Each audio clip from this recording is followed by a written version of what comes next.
Kia ora everyone. This is our update number 20 as we try and work our way through COVID. Today we're going to look at what level 2 means for us, getting up and started with trainings, competitions, schools and clubs, some events, tournament information, and then we're going to finish off with a couple of programs we're running, which is kind of neat. I like finishing off with a bit of a positive. So level 2, what does it mean for us? Before last time we were in level 2, we had practices at a club, a few schools were training.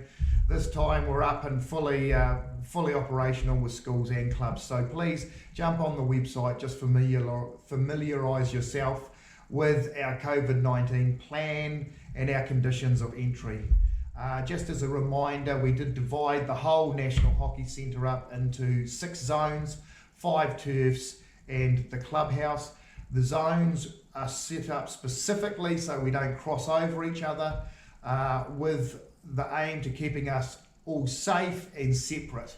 What we do encourage people to do is come into their zone for their games or practice, stay in the zone, and when we do get the bar and cafe up and running again, we are encouraging people to play your game in your zone, check out of your zone and then go to the bar and cafe and then home. What we don't want is people bumping into multiple zones, because that is going to put ourselves at risk of sharing it should we get it within our community, which we're working very hard to keep out. So yeah, I do encourage you, have a look on the website, check out our plan and what the site looks like. It is very clear around how you move around the site as well. Every zone has its own toilet facility, so we do not need to have people crossing zones, and we are strongly encouraging you not to. Training under level 2 with gatherings of 10, we can get into some training. We are splitting each turf into half turfs and having a bubble of 10 within each half, so that we can get clubs, schools and our programs back up and going in a safe environment. So you should have received information about that already.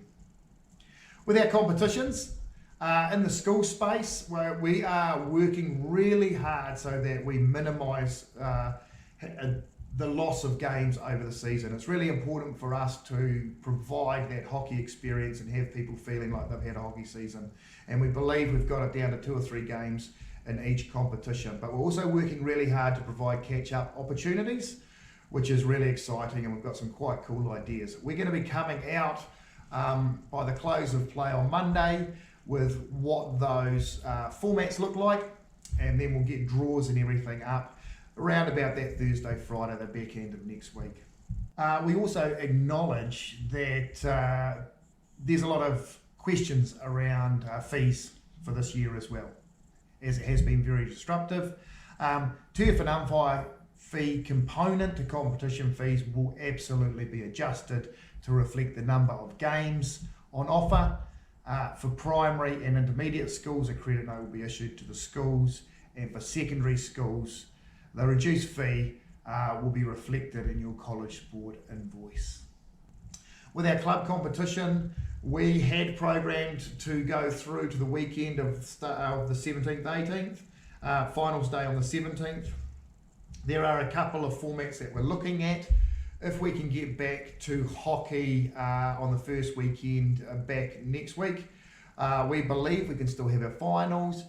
We may have double headers as a way of getting us there, but we're really committed to having that finals day where we can actually all get together and just celebrate and have a good time on the final day as well. If this goes a little bit longer, we are going to have to review that format, but we're working hard to ensure that we get through a double round robin in all grades with a finals day. Again, we'll have those formats up by the close of play on Monday, with draws to follow shortly after. Events and tournaments. Unfortunately, the secondary schools tournaments that were going to be held across Auckland and in Whangarei have been cancelled, and that is disappointing because we were looking forward to having one of the tournaments here, which are always a lot of fun and very exciting. Hockey New Zealand will also be providing us further information about the Premier League that was programmed in the back end of September once they come back to us, we will come back to the community, because when that's up and going, I think that's another really positive event that I know our members wanted to come along and be a part of, and it's really exciting because we've got a number of our people involved. Finishing off with a couple of really fun programs. Hockey at Home, put together by Kim and Judith. This is a really cool program, and I encourage you to get on the website, have a look at what it is. The target age group is the school years 3 to 6, and it's a pretty cool skills-based program for all our youth kids to really get in and have a bit of hockey fun at home. So I really encourage you. It's a really cool program. The other one is the Jimmy and Kimmy lunchtime skill sessions for adults, people over 18. $10 a session, register and online, or the link through Facebook, and there are limited spaces there, but that'll be something that those that feel their skills got a little bit rusty over this lockdown, we can get back in and have a bit of fun. So finally, I'm just going to encourage us again, please look after each other, reach out and make sure your teams are doing well. Thank your committee members, your coaches, your managers who are working tirelessly to get you all back on the turf as soon as possible. And let's keep our fingers crossed and look forward to getting back out there, not next week, but the week after, the week starting the 7th of September. Really looking forward to seeing you guys back on site. And don't forget, while we're doing this video, we also do a text update that sits on our COVID-19 tab as well. So I know there's a lot of information on this one. Please go onto our website and you can read everything through that I've talked about today. Ka kite anō.